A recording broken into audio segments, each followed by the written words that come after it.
Todo bem que se disser nunca há de ser tão grande como o bem que ela nos quer.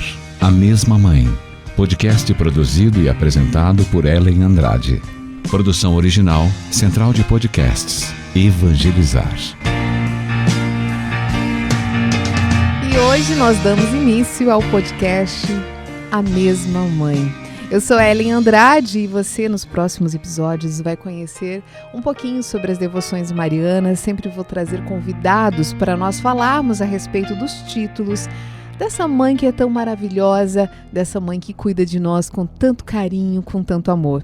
E não podia ser diferente. Claro que para começar esse podcast hoje eu recebo um grande amigo meu, o Padre Francisco de Assis. Seja bem-vindo, Padre. Obrigado, Ellen. Obrigado pelo convite. E estar com você sempre é um prazer, uma alegria pela amizade que já contigo, com a sua família, enfim, que nos une há tantos anos já. Já podemos dizer assim, Podemos. Né? A nossa amizade um dia foi uma nova amizade que já se tornou uma jovem amizade e um dia vai ser uma velha, já é quase uma velha amizade. Já. Vai continuar, né, Padre? E falar falar com você, falar sobre as coisas de Deus e, sobretudo, falar sobre a Mãe de Deus é sempre um privilégio e uma grande responsabilidade, mas uma grande bênção acima de tudo. Quando eu tive, a oportunidade pela Rádio Evangelizar de nós criarmos esse podcast, o Marcelo falou assim para mim que eu tenho tudo a ver sobre falar sobre Nossa Senhora, justamente pela minha devoção, pela minha paixão por ela. Eu sabia que eu não podia começar esse podcast de um jeito diferente.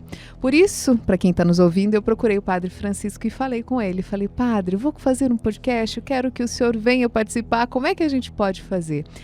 Sobre que título nós poderíamos falar? E foi o senhor que sugeriu o primeiro tema do podcast. Hoje nós vamos falar sobre a Mãe de Deus. E assim nós falamos de tantos títulos, né, Padre? Com certeza, Ellen, porque esse título, Nossa Senhora Mãe de Deus, primeiro que ele é celebrado no primeiro dia do ano, 1º de janeiro, a festa, a solenidade da maternidade divina de Nossa Senhora. E esse título está na base de todos os demais títulos marianos, se a gente for ver, né? Todos os demais títulos de Nossa Senhora derivam desse título, desse título mariano, Mãe de Deus. Nessa festa, desse título da maternidade divina de Nossa Senhora Mãe de Deus, 1º de janeiro, a gente celebra principalmente 2 dogmas marianos. O dogma da maternidade divina de Nossa Senhora, Concílio de Éfeso, 431. Eu tive a alegria, Ellen, o prazer, a honra, meu Deus, foi um presente que Deus me deu, de estar na Basílica de Éfeso. Olha que bem. Nas ruínas, evidente, né? Onde foi celebrado em 431 o Concílio de Éfeso, onde foi, então, solenemente declarado o dogma da maternidade divina de Nossa Senhora, Theotokos. Interessante, né? Aliás, deixa eu lembrar, a gente vai fazer uma viagem nesse ano para lá de volta, né? Quem quiser viajar com o Padre Francisco, fazer propaganda aqui, desautorizada, né, ela?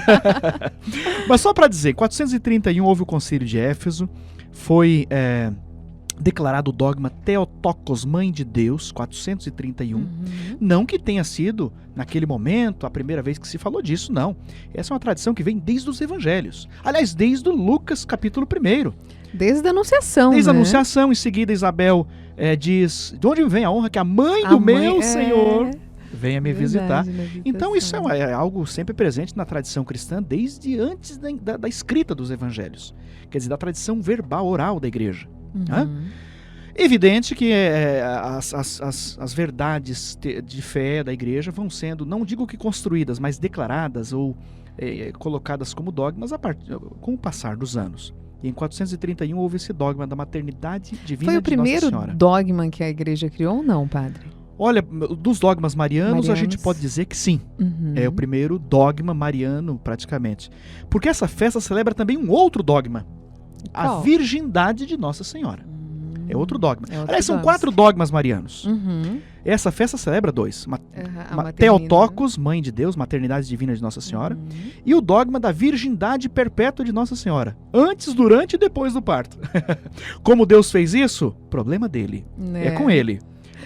São dos mistérios que a gente não precisa saber. Mistérios. E mais do que a virgindade física, todo mundo sabe a estrutura do corpo da mulher e tal. Mas mais do que a virgindade física, a virgindade espiritual de Nossa Senhora também. Mas também a física, os mistérios de Deus. E existem outros 2 dogmas marianos, que é A Assunção de Nossa Senhora, 15 de agosto. Uhum. Né? Ela foi Assunto, a dormício, a dormição. Certamente você vai ter um podcast sobre isso, com certeza. Alguém vai escolher esse título para dizer, Ellen é esse. É esse, ela subiu ao céu, etc e tal. E também a Imaculada Conceição, 8 de dezembro. São os 4 dogmas marianos. E esse título, Mãe de Deus, essa festa do 1º de janeiro, ela celebra então esses 2 dogmas e dá base a todos os demais títulos marianos durante o ano. Seja das festas relacionadas aos dogmas, seja as festas e solenidades relacionadas aos mistérios de Cristo, por exemplo. Aquilo que narra no Evangelho. Nossa Senhora, por exemplo, foi a Anunciação do Senhor. É uma festa do Senhor, é uma solenidade do Senhor, não é uma solenidade mariana. Mas Nossa Senhora é protagonista. Sem ela não aconteceria. O Evangelho que fala que se proclame nessa festa, por exemplo, é aquele de Lucas 1, 26, 38. A Anunciação do anjo Gabriel a Nossa Senhora. Anunciação do nascimento do Senhor. Ok, mas quem que foi receber a Anunciação? Nossa Quem que Senhora. disse o sim, né? Eis aqui a serva do Senhor. É uma solenidade do Senhor, mas porém com a participação intensa, fundamental, essencial de Nossa Senhora. E depois ela foi visitar Isabel, tem a festa 31 de março, né? Visitação de Nossa Senhora. E depois vai indo, todas as demais festas relacionadas ao papel de Nossa Senhora na Bíblia, nos Evangelhos. Depois tem festas relacionadas às aparições de Nossa Senhora. Tem festas relacionadas a devoções particulares até de Nossa Senhora. Nossa Senhora do Equilíbrio, Nossa Senhora da Saúde, Nossa Senhora da Esperança, Nossa Senhora da Glória. Enfim, todos os títulos que... Esses dias eu descobri um título que é bem brasileiro, inclusive, que é Nossa Senhora do Vagão Queimado. E é linda a história. Olha só. Eu já via do marrom glacê, né? Uma história bonita também. Nossa Senhora do marrom glacê. Nem todos a gente sabe que são reconhecidos, né, pela igreja, mas todos são de devoções, não é? Devoções privadas, particulares, algumas delas, outras de alguns locais. As aparições de Nossa Senhora, todas elas dão origem a algum título mariano. Nossa Senhora de Aparecida, de Fátima, Lourdes, enfim, Guadalupe. As aparições marianas dão sempre origem a alguma festa, a algum título mariano também. Mas esse da Mãe de Deus, não é que eu quero puxar a brasa não, viu, Ellen? Mas já puxando. Já puxando. Esse está na base de todos os demais títulos e festas marianas. Por isso que a gente celebra ele no 1º dia do ano, padre? Acredito que sim, que tenha a ver também com isso, mas sobretudo por quê? Porque esse título, essa festa, está ligada ao mistério que a gente está celebrando naquele momento, que é o mistério da encarnação. A gente celebra no dia 1º de janeiro, exatamente uma semana depois do Natal. A gente está vivendo ali a 8ª do Natal. A gente diz assim, Jesus nasceu, ok, quem é a mãe? É a pergunta imediata, né, que se surge. Nasceu Jesus. Quem é Jesus? O Filho de Deus. Meu Deus, que coisa maravilhosa. Vamos supor alguém que nunca ouviu falar de Jesus. Nasceu, quem é? É o Filho de Deus. Por que celebra o Natal? Natal é o nascimento de Jesus. Eu tô aqui viajando, viu, Ellen? Tá. Aí daqui a pouco alguém... Mas peraí, quem é a mãe dele? Opa, não tem como separar. O filho da sua mãe. Eu penso, padre, que se Jesus quisesse, ele poderia ter vindo sem ter mãe. Ele poderia ter essa escolha.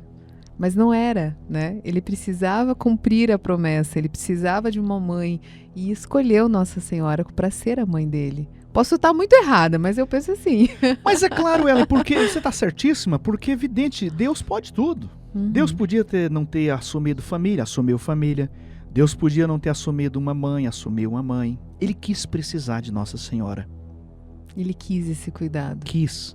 E aí, como eu digo, brincando, né? Problema dele. Deixa pra ele resolver essas coisas.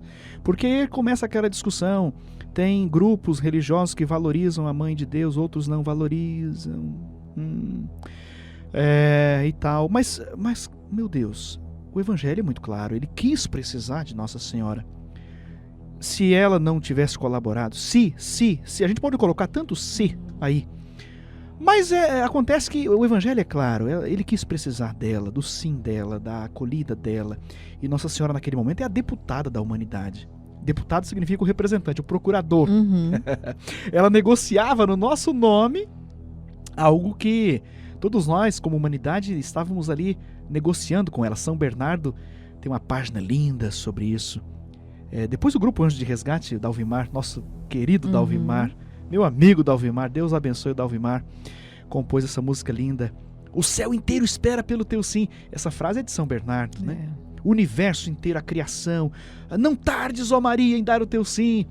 E logo Maria responda, porque o São Bernardo faz um sermão muito bonito sobre essa cena da Anunciação. E com o sim de Maria, ela, nossa deputada representando toda a humanidade, ela acolhe em nosso nome, como humanidade, o Salvador. E no seu ventre puríssimo ela acolhe o Filho de Deus. Imagina que não podia conter nem o céu, a terra, o firmamento, nada poderia conter Deus. Santana, pois bem, ele quis que o ventre puríssimo já de achavam Nossa que ela era estéril, contivesse, né? Então eu acolhesse acredito que desde a seu concepção filho, de Nossa Senhora ela já era Eu, escolhida, como leiga, né? e veio Leiga, justamente para isso, para mostrar apaixonada. que já desde lá de Santana Deus já estava operando um milagre para que Maria chegasse e para que Maria fosse essa mulher maravilhosa, a mãe de todos nós. Isso tem um dado muito. Você levantou um dado muito legal, porque toda a história de Deus conosco, com o seu povo, a gente fala em teologia, uma irrupção. É uma irrupção. Eu vejo assim, padres, me corrija. Rompe as barreiras do impossível para tornar possível. Então a gente tem várias passagens bíblicas de mães idosas e estéreis. Ana, Sara, a mãe Desde de o Sansão, Antigo Testamento lá, né? a mãe de Gabriel, de Samuel, do profeta Samuel, enfim, Isabel, né, idosa, além disso estéril, e Nossa Senhora Virgem. Como assim uma mulher engravidar virgem? Que negócio é esse? É ilógico, né? É ilógico. E você levantou o papel de Santana, também idosa. Isso faz parte, não do dado bíblico, porque isso não está na Bíblia. Uhum. É um dado que faz parte da tradição da igreja. Entendi. Tem algum evangelho apócrifo, Uhum. que não entrou no cânon bíblico, mas e também livros de antiguidade tão grande quanto os próprios escritos bíblicos. Mas isso não está na Bíblia. Uhum. Faz parte da tradição, que nós valorizamos também, muitíssimo. Tradição da Padre, igreja. conta para quem está ouvindo a gente o que é um evangelho apócrifo. Apócrifo. Pra gente entender tudo, né? Evangelho apócrifo, o mais famoso deles é o proto-evangelho de São Tiago. Uhum. E o evangelho de São Tomé também. Tem dois muito famosos. São escritos da mesma época, atribuídos aos apóstolos também, a homens da primeira geração do cristianismo, mas que não entraram no cânon bíblico. A palavra cânon significa lista. A relação dos livros bíblicos. Uhum. Então, desde o início do cristianismo, eles não fizeram parte daquela tradição que elencava a lista dos livros inspirados. Dos livros carimbados, assim vamos dizer, usar essa expressão, como palavra de Deus. Mas tem um grande valor histórico, um grande valor cultural, mas sobretudo um grande valor religioso, fazendo parte da tradição da igreja, não do dado bíblico, porque não entraram no cânon bíblico, mas gozam da mesma, não digo mesma, mas uma credibilidade muito, muito semelhante aos escritos bíblicos, e também de antiguidade e de alguns dados que a gente tem somente por meio desses escritos, né? E que não entraram no cânon bíblico porque nunca foram considerados do cânon bíblico. Então até a própria tradição da igreja consagra também o cânon bíblico. Esse cânon foi, vamos dizer assim, decretado, oficialmente finalizado no Concílio de Trento, 1500 e alguma coisa. Aliás, isso mesmo, 1400 ou 1500 e alguma coisa. Desculpe a imprecisão, mas o Concílio de Trento foi durante a Idade Média. Uhum. Né? Não é que o Concílio de Trento disse quais eram os livros inspirados, não. Ele obedeceu, ele declarou de maneira final uma lista que já vinha desde os inícios do cristianismo. E algumas regiões tinham um cânon, outra tinha outro cânon, outra lista, uma lista, outra lista. E o Concílio de Trento pegou aquela lista, sobretudo quando se fala do Novo Testamento. Muito interessante. Aqui a gente está saindo do assunto, mas faz parte. Mas faz parte, né? A gente sai, mas tá dentro. E aí então, o que acontece? O Concílio de Trento finalizou o tal do cânon bíblico. E alguns evangelhos ficaram de fora. A palavra evangelion significa boa notícia, boa nova, né? Alguns desses evangelhos atribuídos ou realmente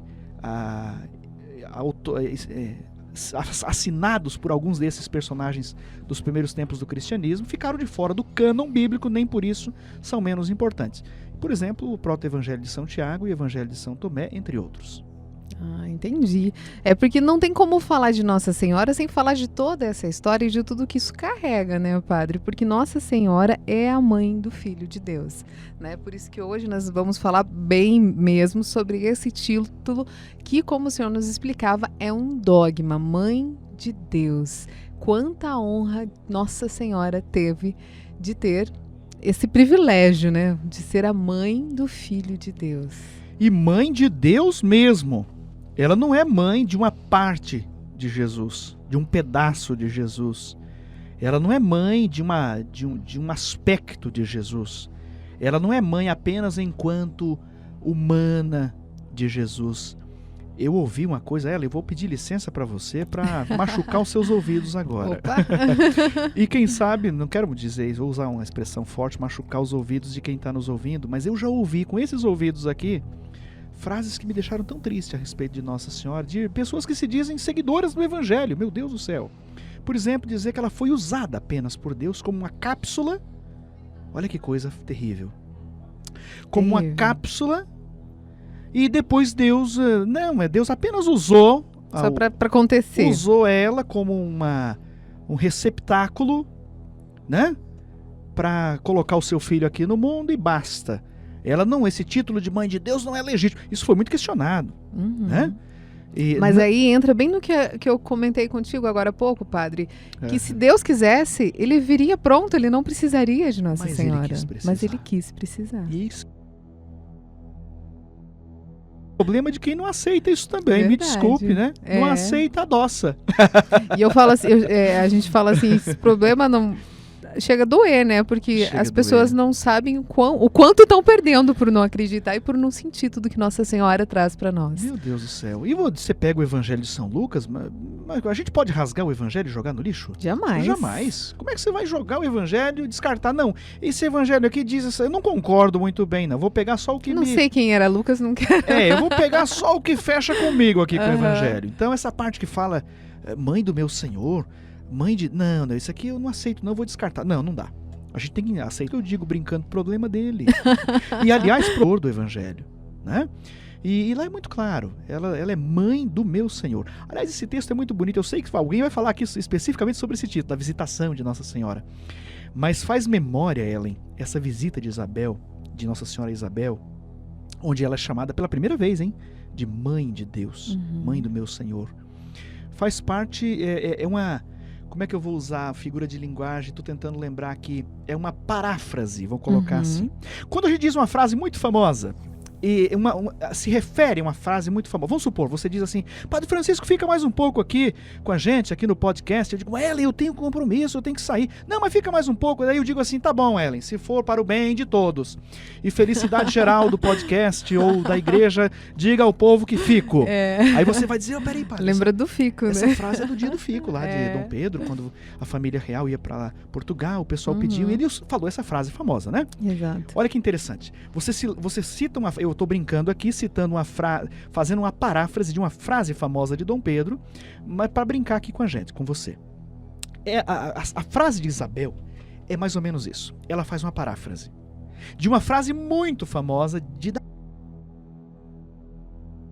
Reis, primeiro livro dos Reis. Isso. Eu não quero ser impreciso aqui. Mas depois a gente confere.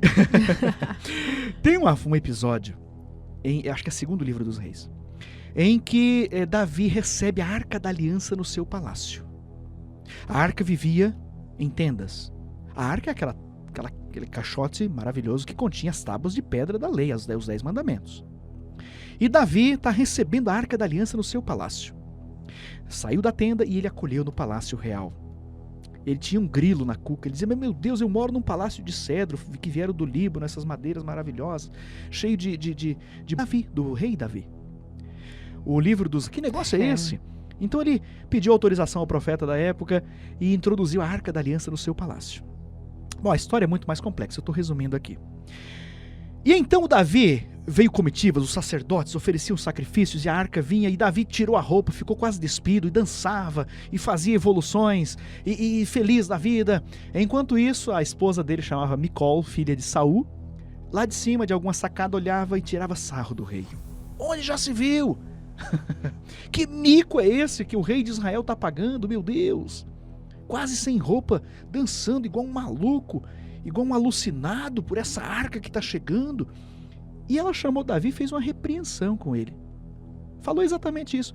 O rei de Israel, que papelão, que figura, que bela figura o rei de Israel está fazendo, dançando quase sem roupa para acolher uma arca. Mas Davi sabia o que tinha naquela arca, como todo o povo de Israel. E então Davi olhou para ela e disse: por acaso eu não deveria me alegrar com a arca da aliança que vem me visitar? De onde me vem a honra que a arca da aliança venha me visitar? Ó! Lembrou de alguma frase? Lembra, né? Lembrou de Isabel, né? Lembra de Isabel. E assim que a saudação chegou no ouvido de Isabel, a criança estremeceu no seu ventre. E daí então Isabel citou fez uma paráfrase de uma frase muito... Todo judeu que escutou Isabel falar isso conhecia muito bem essa frase de Davi. É como o dia do fico aí. Entendi. De onde me vem a honra que a mãe do meu Senhor venha me visitar? E é por isso que, não sei se você nesse momento, Isabel nem sonhava que Nossa Senhora estava grávida, que Maria estava grávida. Nem porque sabia. Maria não tinha internet para ficar postando, né, padre? Não tinha chá de revelação, não, né? chá de fralda, acho que não tinha, não. Mas aí o que acontece? Olha que coisa bonita. E Isabel, quando acolhe Nossa Senhora, aquela saudação, Shalom, e bom. Deus abençoe, que vida longa pro podcast pra gente falar. Pelo menos uns 50 anos de podcast aqui, a gente bengalinha aqui fazendo mais um podcast aqui. Mas tem um título da ladainha de Nossa Senhora, que é a Arca da Aliança. Tem vários, a ladainha de Nossa Senhora é maravilhosa. Maravilhosa. Sugestão, faz um podcast sobre os títulos da ladainha. Temos bastante conteúdo. Tem assunto demais, dona Ellen. Mas é o seguinte, tem um dos títulos que diz Arca da Aliança. E a gente diz rogai por nós. Então é como se Isabel estivesse dizendo: de onde me vem a honra que a Arca da Nova Aliança venha me visitar? Porque ela contém agora não as tábuas da lei de pedra, mas a nova e eterna aliança que é Jesus, que está ali no seu ventre. Porque ela é mãe do Salvador. Mãe de Deus. É coisa santa demais, Ellen. Coisa maravilhosa. Nossa, não tem como não viajar na história para mostrar a grandeza de Nossa Senhora e a grandeza do título, que nos remete que ela sim é a mãe do Nosso Senhor, ela é a mãe de Deus. Mãe de Deus. Eu tinha um professor de biologia, Ellen, um irmão marista. Maravilhoso. Aliás, eu tenho uma gratidão absurda pelos maristas. Eu sou um privilegiado. Eu tô preocupado. Porque o Papai do Céu vai olhar pra mim e dizer: acho que você já recebeu quase tudo lá embaixo agora. Né? Mas eu louvo a Deus por isso, por ter estudado num colégio marista, o ensino médio, um pouco do ensino fundamental e todo o ensino médio. E grandes professores, santos homens, os irmãos maristas. São pessoas foram incríveis. Fundamentais na minha formação, na minha vida, até no meu jeitão de falar, né? Até na minha oratória. Arregalar o olho de vez em quando, subir o tom, abaixar o tom, falar mais baixo. Isso eu aprendi dos maristas, né? Mas eu tô dizendo que tinha um irmão marista e era professor não de religião. Religião também era, por acaso. Para do dia que eu chegar no céu, ela. De filosofia. Não. Professor de biologia. Irmão Henrique Maurina. Irmão Alfeu. Trabalhou aqui em Curitiba, no Colégio Paranaense. Depois, mas eu fui aluno dele em Santa Catarina lá. E ele dava aula de biologia. Profundo, como não poderia deixar de ser, devoto de Nossa Senhora, profundo devoto da Mãe de Deus. E ele falando da fecundação, do processo que acontece na geração de um filho. Biologicamente explicando mesmo, né? Explicando, ele dando aula de biologia. Ele falando sobre o espermatozoide, que se encontra na trompa de Falópio, na verdade no ovário, né? Percorre as trompas e chega até o ovário, e ali ele fecunda-se então o óvulo, e acontece depois a nidação, o percurso do óvulo que volta pelas trompas e se aloja na parede do útero. E de repente esse homem começou a chorar. Lágrima corria, eu não esqueço dessa cena, eu posso viver 100 anos, Ellen, que eu não vou esquecer. São coisas que não são para ser esquecidas, né? Que a gente fala assim, todo mundo hoje filma tudo, mas tem coisas que a memória grava de uma maneira que é melhor do que qualquer câmera, não é, Com padre? certeza, aquilo eu testemunhei com esses olhos e com esses ouvidos que a gente está aqui hoje. E ele começa a chorar e ele fala... E tinha sempre, todas as salas de aula dos colégios maristas, tinha um quadro de Nossa Senhora, tinha sempre... E ele olhou, mostrou para aquele quadro e começou a chorar. Aqui, ó, a mãe de Deus, isso aconteceu com ela. Né? Deus sabe como é que foi que ele fez. Mas esse embrião percorreu as trompas de Nossa Senhora e alojou-se na parede do seu útero. E a partir daquilo houve a anidação, né, que fala, quando na parede do útero o embrião se aloja, o zigoto, tem outros nomes lá, se aloja ali e a partir dali começa a formar o cordão umbilical e gerar a placenta. Gente, eu tô emocionado aqui, desculpa.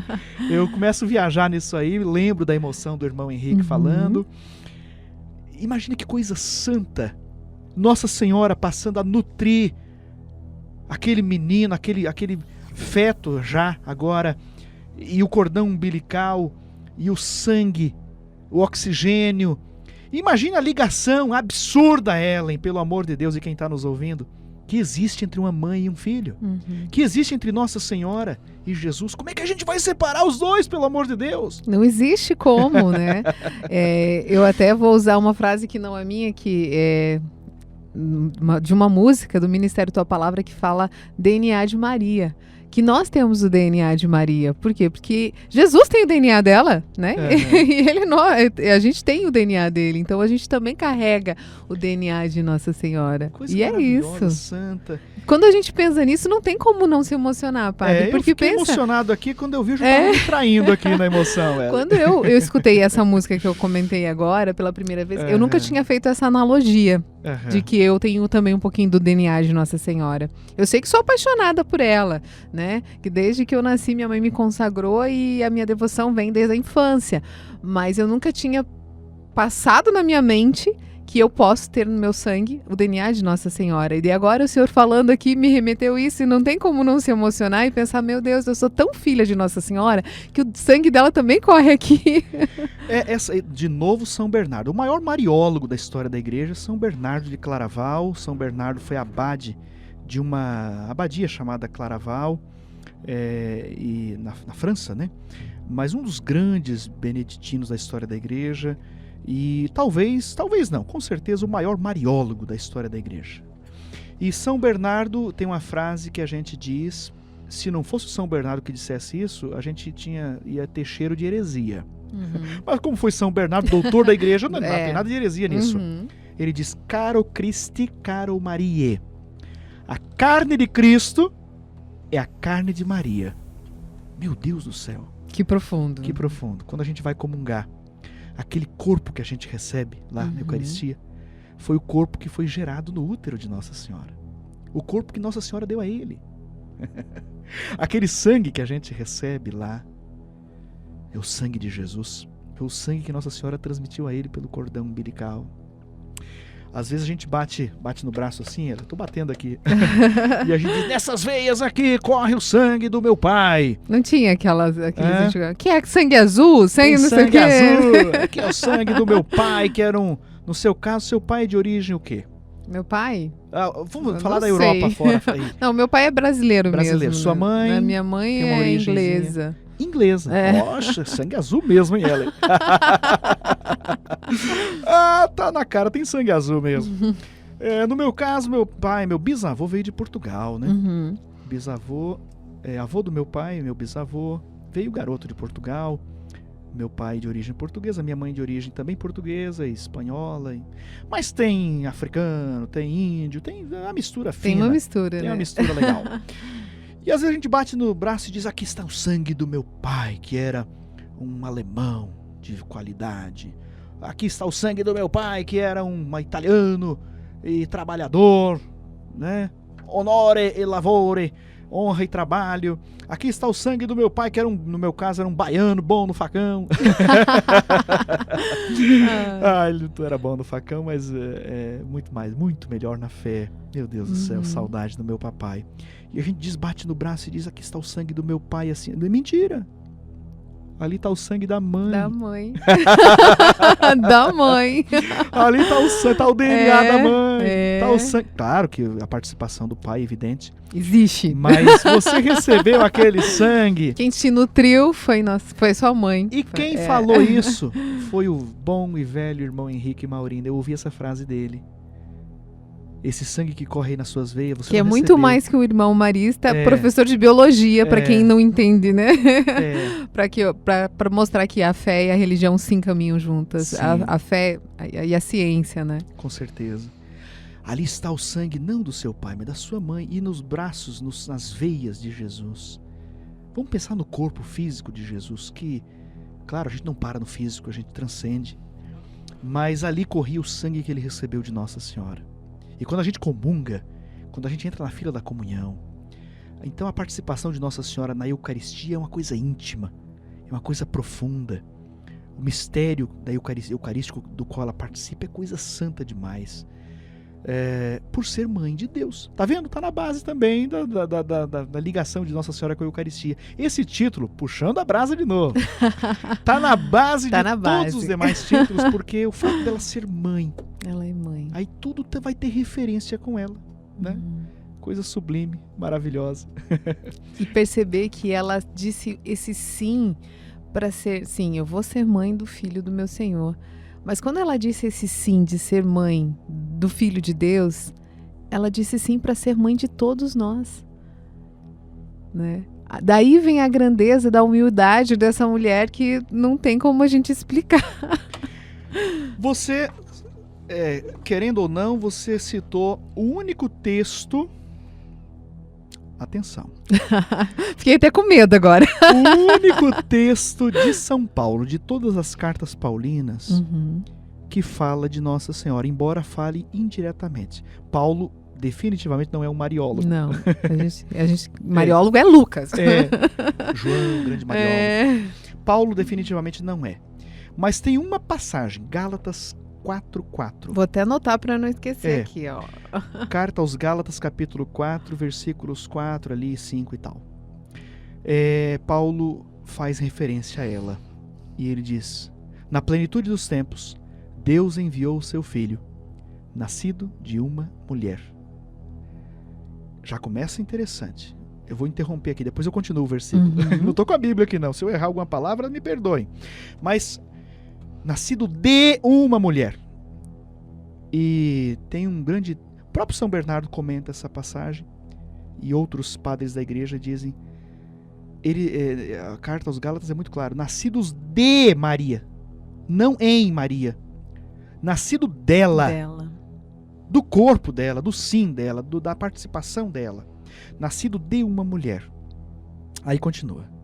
Nascido sujeito à lei, para remir os que estavam sujeitos à lei. Então, nasceu sob a lei de Israel, para remir os que estavam sujeitos à lei. E, concluindo, aí termina a mariologia de Paulo, para que todos nós recebêssemos a filiação adotiva. Ou seja, somos filhos no Filho.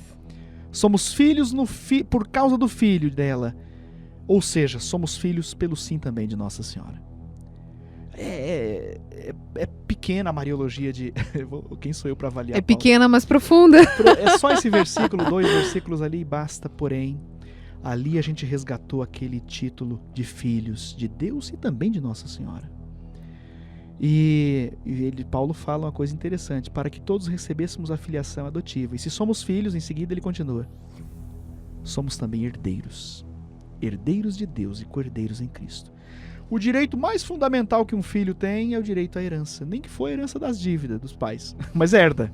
Pois bem, por sermos filhos somos herdeiros. E essa herança toda do céu, da vida eterna, teve o dedinho de Nossa Senhora. O dedinho não, teve muito mais. Teve o ser dela por inteiro para que recebêssemos também essa herança.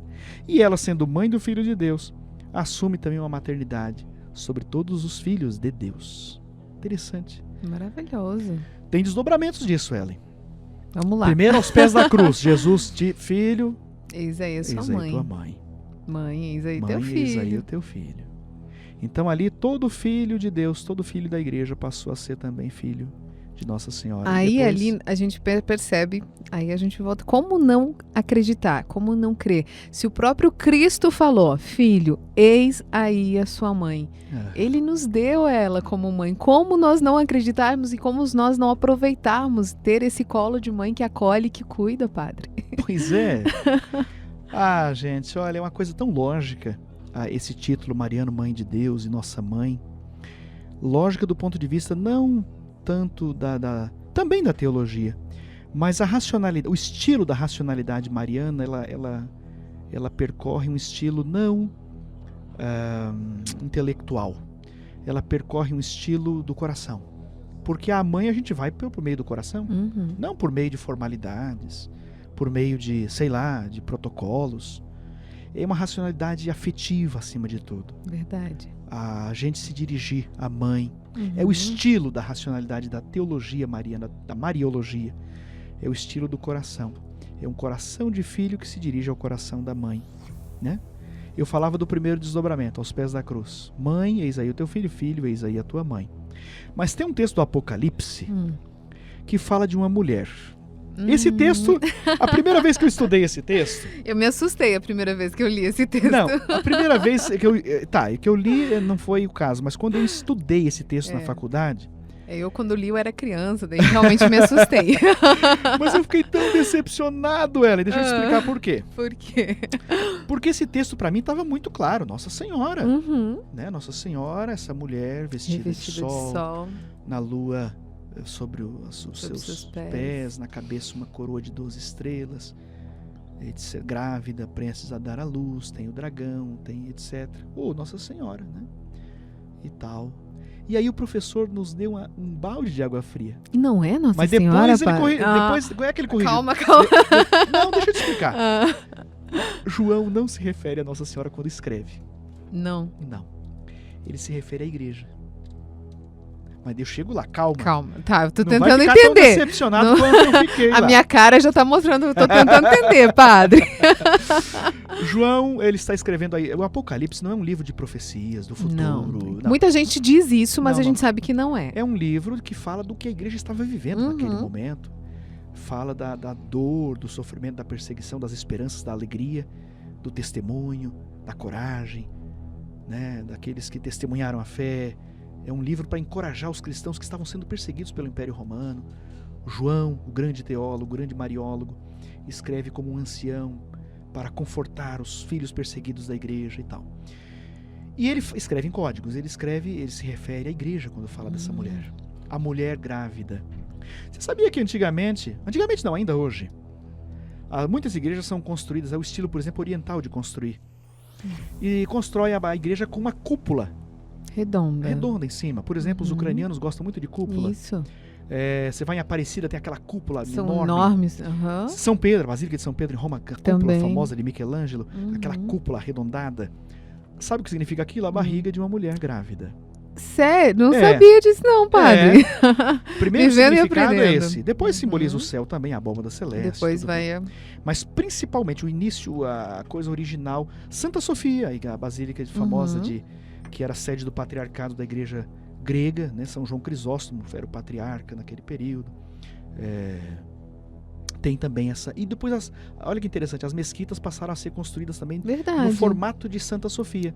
Verdade. Com essa abóbada. E lá no caso deles representa a abóbada. Temos uma mesquita aqui que é assim representa mesmo. A abóbada celeste e tal. Mas o sentido original primeiro era a barriga de uma mulher grávida, referindo-se a esse texto do Apocalipse. Entendi. A igreja, essa mulher grávida... Agora comecei a entender, padre. Opa!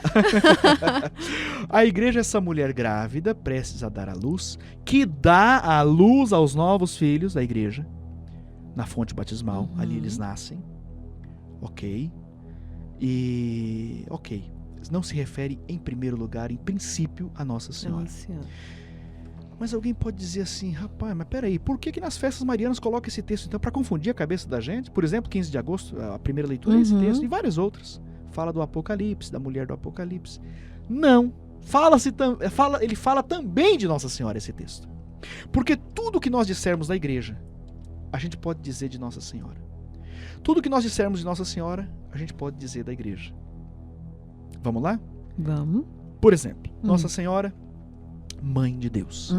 A igreja é mãe dos filhos de Deus. Nossa Senhora cuidou do Filho de Deus. A igreja cuida e protege os filhos de Deus. Nossa Senhora é mãe. A igreja é mãe.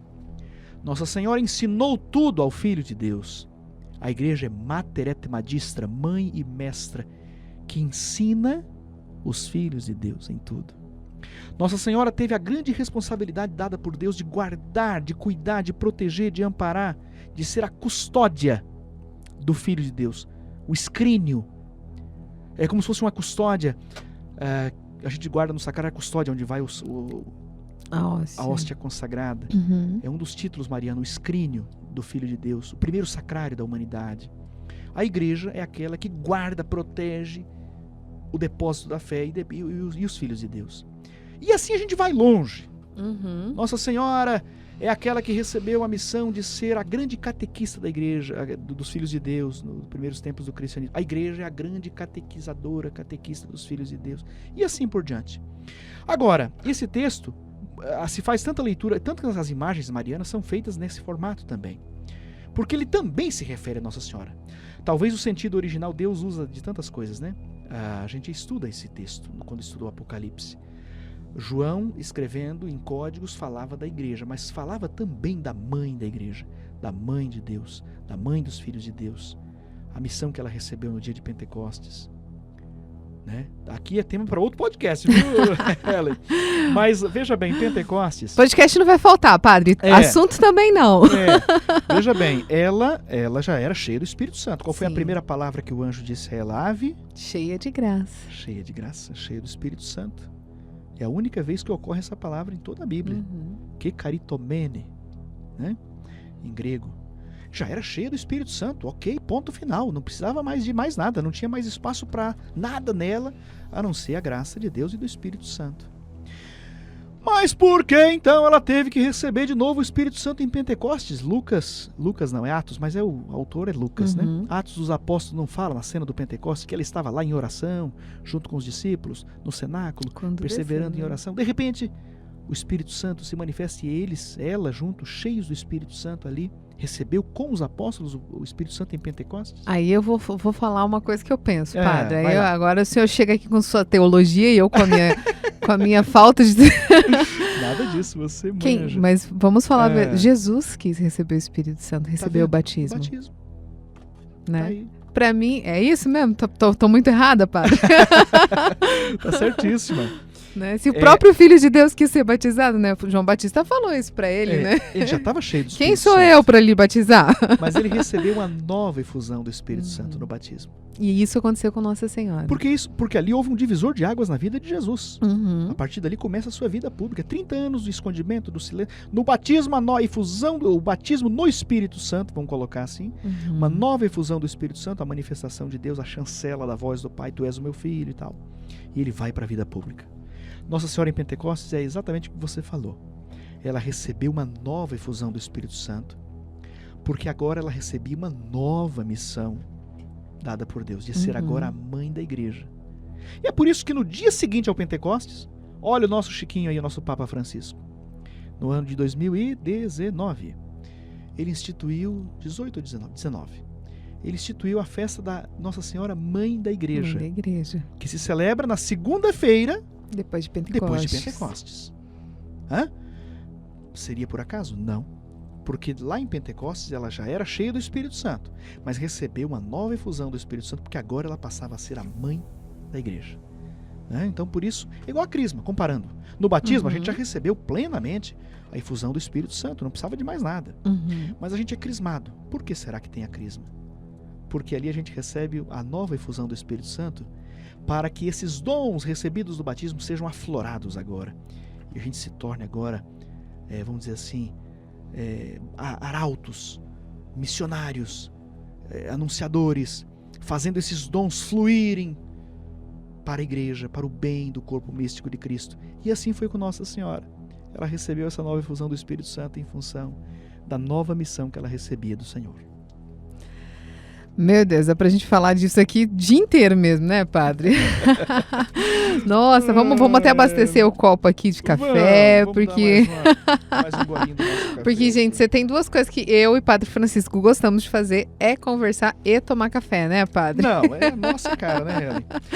E é sempre um prazer, é sempre uma alegria, e a gente falar das coisas de Deus, falar daquilo que a gente acredita, falar daquilo que a gente ama, dos mistérios da nossa fé, falar de Nossa Senhora, refletir sobre ela. Maravilhoso.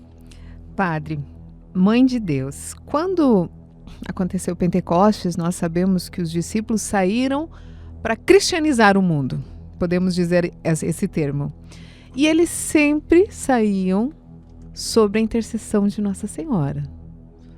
Podemos dizer que daí também já é ela cuidando da igreja dela, ela sendo a mãe de todos nós. Com certeza. A tradição da igreja atesta isso, né? A presença sempre de Nossa Senhora. Existem fatos na tradição, relatos na tradição que atesta que ela tenha convivido, por exemplo, com João, evidente. Uhum. O próprio Evangelho fala, isso não é nem tradição, aqui é a palavra de Deus. Ele a levou para sua casa. Eu visitei também, olha o privilégio, né, Ellen? Por isso que o senhor é meu amigo, padre. Eu não tive lá ainda, mas eu sou amiga de quem teve. Mas em Éfeso a gente visita a casa, segundo também uma tradição, onde onde viveu Nossa Senhora junto com São João em Éfeso, na Turquia, atual Turquia.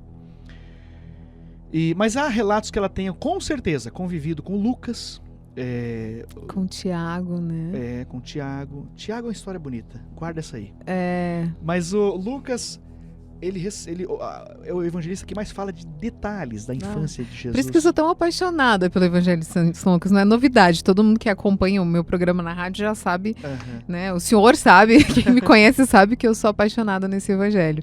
Às vezes eu sei meio de cor as leituras, de tanto que eu gosto. Porque ele conviveu e colheu dados, com certeza, da palavra da própria mãe do Salvador.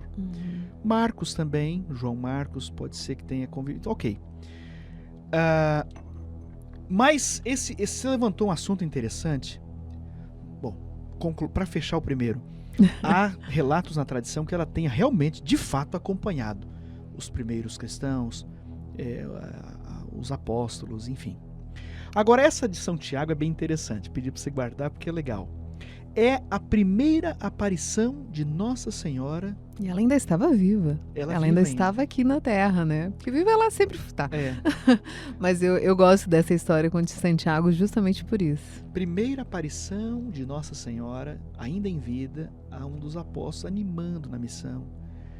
E aí, puxando a brasa de novo, Ellen, sabe como é o nome do bairro que eu moro? Agora eu lembrei o nome, lembrei aqui, se remete, lembrei. Padre. O senhor mora no Pilarzinho. Eu moro no bairro Pilarzinho, minha amiga. Onde está a famosa capela de Nossa Senhora do Pilar. Aqui em Curitiba tem uma capela de Nossa Senhora do Pilar? Lá no Pilarzinho.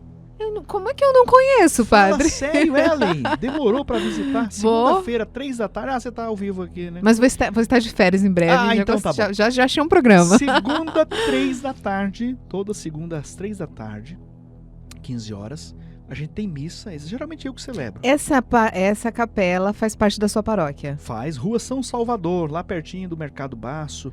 Eu sei qual é a paróquia, fica numa curvinha. É ali. Pequenininha. Eu sempre a olho e acho bonita, mas não sabia que era Nossa Senhora do Pilar. É a segunda igreja de Curitiba, mais antiga de Curitiba, ainda de pé. 240 anos. Olha que maravilha. Esse ano fez 240 anos. Claro que passou por reformas. Ela é linda. Eu só conheço por fora, mas ela é linda.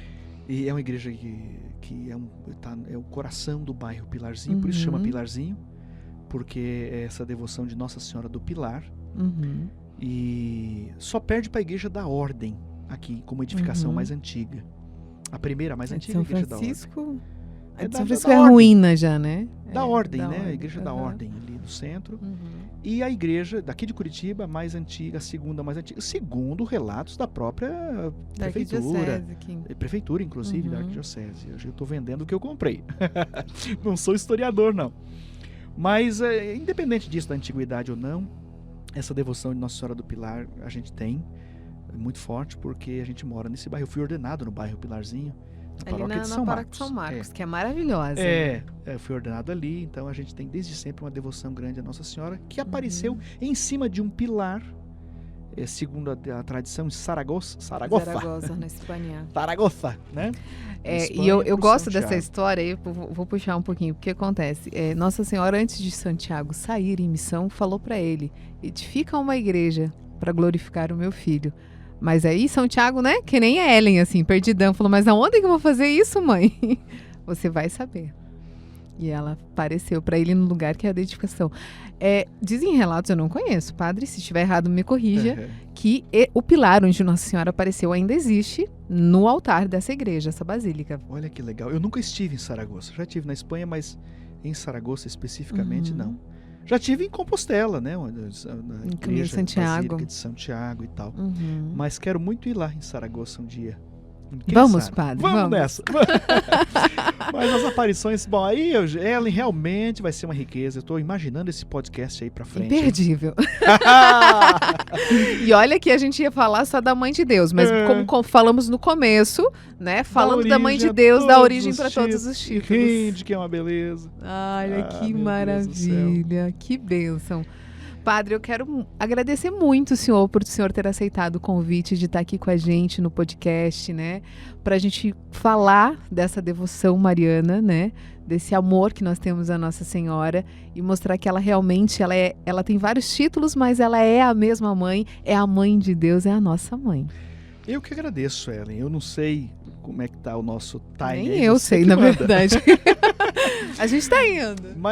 Mas assim, a modo de conclusão, vamos colocar assim, conclusão você que manda aí.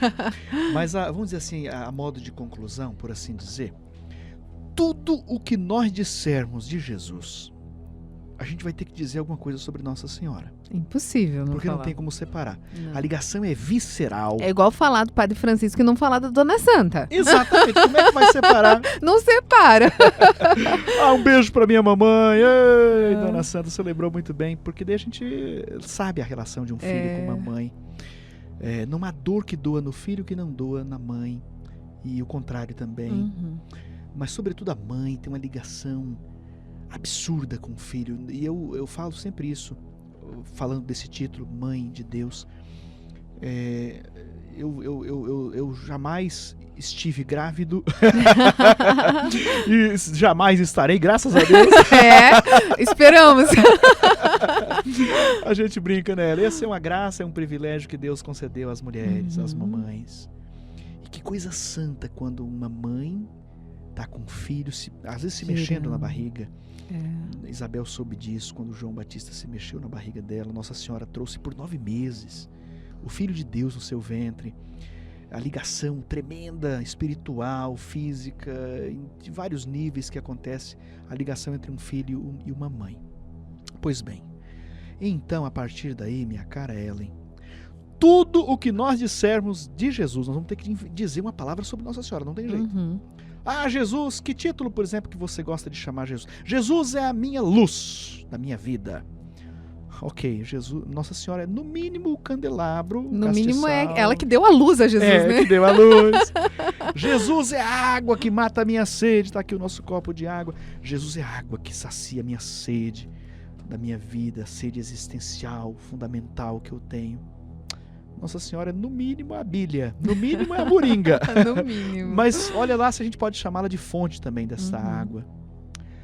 Jesus é o quê? Vai me ajudando aí, Ellen. Jesus é o meu rei. O rei da minha vida está sentado no trono da minha vida, me governando a minha história. Nossa Senhora é a rainha. Não tem jeito. Não tem como. É a mãe do rei. Jesus é o meu redentor. É o Cristo Redentor. Lá do Rio de Janeiro, braços abertos sobre a Guanabara. Nossa Senhora é a mãe do Redentor e tem alguém querendo declará-la um dogma da redenção. Co-redentora da humanidade. Não sei, não sei se vai ser declarado ou não. Isso não faz, pra mim, a menor diferença. Que pra gente sobre ela a já é participação isso, né? dela Ela já está. E assim por diante. Qualquer palavra que você ou eu, Ellen, ou quem está nos ouvindo disser sobre Nossa Senhora, sobre Jesus, nós vamos ter que dizer alguma coisa sobre Nossa Senhora, porque é inseparável. Não tem a ligação como, né? entre os dois não tem jeito. Não tem como. Nossa, é maravilhoso. E é por isso que eu falei. Vida longa é esse podcast. É o primeiro de muitos anos que nós vamos ter por aí. Porque para falar de Nossa Senhora, nós temos assunto, né, padre? Com certeza. E eu espero que o senhor venha mais vezes para enriquecer também aqui de conteúdo com a gente. Papear sobre a Mãe de Deus, sobre Nossa Senhora, sobre outros assuntos. Sobre a nossa fé, a gente está por aí, está à disposição. Eu quero agradecer, viu, Ellen, o convite. a oportunidade de estar aqui. Que honra, hein? Quando eu soube que era o primeiro aqui, eu tremi na casa. Falei, meu Deus do céu. Não podia ser diferente, né, padre? Para Mas quem eu não tenho- sabe, gente, Padre Francisco, eu hoje trabalho com rádio e TV, mas quando eu comecei na TV, quem me ajudou desde o comecinho foi o Padre Francisco. Ali ele já ganhou meu coração, depois pronto, não vai mais embora, né? Nunca mais. Uma amizade que nasceu justamente de Deus. Para evangelizar, Para né? evangelizar. Minha amiga Ellen, agradeço imensamente esse convite, a sua amizade. E eu realmente peço a Deus que esse podcast possa ser um canal de graça, de bênção para tanta gente, de evangelização. E, sobretudo, com essa temática mariana, que seja realmente um caminho da gente amar Nossa Senhora. Porque uma coisa é certa, a gente nunca pode ter medo de amá-la demais. A gente tem que ter medo de amá-la de menos. De menos. De jeito nenhum. Amar Nossa Senhora Uhum. demais, a gente nunca vai amá-la demais. Nossa Senhora não quer que a gente erre com ela, não. Ela não quer que a gente idolatre ela de jeito nenhum. Ela não quer que a gente considere ela como Deus. O Padre Zezinho já falou tudo. Não é deusa, não é mais que Deus. Mas depois de Jesus o Senhor, nesse mundo ninguém foi maior. Não é para errar com ela, não é para considerar Nossa Senhora como uma quarta pessoa da Santíssima Quaternidade. Não, não, ela não é Deus. É isso. Pelo contrário, a gente diz isso com muito orgulho. Ela é das nossas, a gente bate no peito e diz, ela é nossa, ela é um ser humano, ela é humana como a gente. Isso aproxima mais a gente dela ainda. Nossa Senhora passou pelos medos, temores, angústias, preocupações no bom sentido da palavra, apreensões com Jesus. E isso eu não estou inventando, não. Está no Evangelho de São Lucas. Meu filho, eu e teu pai te procurávamos aflitos. Lá quando Jesus Tá nos tinha 12 mistérios anos. do terço. Aflita, ela preocupada com Jesus. Que passou por todos esses pecados. Então ela é muito próxima da gente. Aí a gente fala bem, né, das 7 dores de Maria, né? E quão grandes foram essas dores, e essas são as que nós falamos, mas imagina aquela mãe preocupada o tempo todo, né? Como qualquer mãe que deve estar nos ouvindo e sabe como que é, né? Será que tá dormindo? Será que dormiu? Será que comeu? Passou por tudo isso. Ele era Deus, mas ela cuidava desses detalhes, né? E aqui a gente iria longe, Ellen, mas deixa para os outros podcasts. Vamos falar mais. Ela aos pés da cruz, aquele sentimento de impotência, querendo subir lá como toda mãe, como uma tirar leoa. a dor, né? Tirar a dor. Eu quero pegar essa dor pra mim. A mãe vira uma leoa, vai, enfrenta crocodilo, leão, o que tiver que enfrentar para livrar o filho, e ela aos pés da cruz, entregando com fé aquele momento. E foi mãe desde a anunciação, a concepção, até aos pés da cruz e até a ressurreição, porque foi a grande testemunha da ressurreição de Jesus. Eu acho que todos nós ficamos alegres nesse mundo com a ressurreição do Senhor. Mas imagina a alegria de Maria com a ressurreição. Imagina a alegria dela vendo seu filho ressuscitado. Apesar de saber que estava escrito que isso aconteceria, a apreensão existia. Mas ela viveu.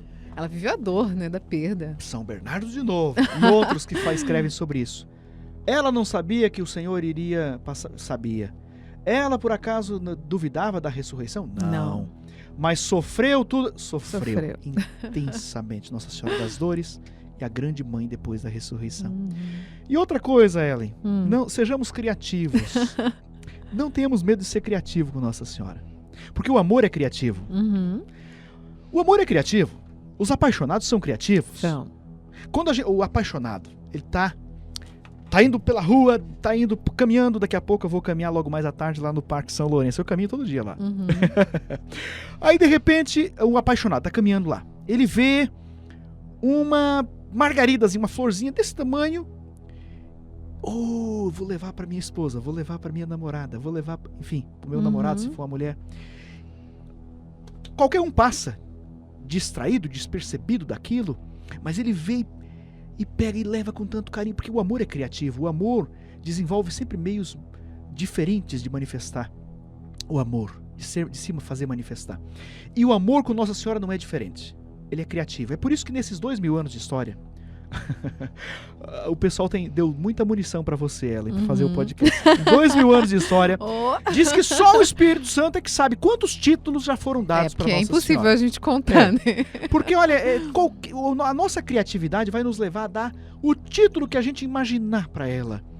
O amor nosso por Nossa Senhora ele se torna criativo a ponto de a gente sair nomeando e dando títulos a ela, que é o nosso amor e a nossa devoção, o nosso carinho por ela. E a gente mostra nisso exatamente isso que o senhor comparou, quando a pessoa apaixonada dá aquele apelido, né? Meu benzinho, meu amorzinho. E a gente com Nossa Senhora é assim, mãezinha.